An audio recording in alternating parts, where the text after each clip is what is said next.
ఇవాల్టి ముఖ్యాంశాలు. పార్లమెంట్ ఉభయ సభలనుద్దేశించి ప్రసంగించిన రాష్ట్రపతి Droupadi Murmu reform, perform, transform నినాదంతో ఎన్డీఏ ప్రభుత్వం పనిచేస్తుందన్న ప్రెసిడెంట్. నెల్లూరు సబ్ జైలుకు మాజీ ఎమ్మెల్యే పిన్నెల్లి రామకృష్ణారెడ్డి 14 రోజులు రిమాండ్ విధించిన court.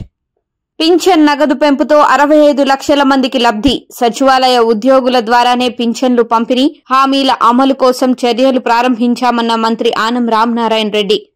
Sitarama project trial run విజయవంతం. పంప్ హౌస్ వద్ద గోదావరికి పూజలు చేసి మోటార్ ఆన్ చేసిన మంత్రి తుమ్మల నాగేశ్వరరావు.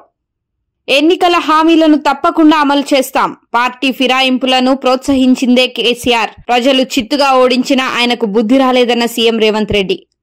గ్రామీణ నీటి సరఫరా, పంచాయతీరాజ్ శాఖలపై డిప్యూటీ సీఎం పవన్ సమీక్ష.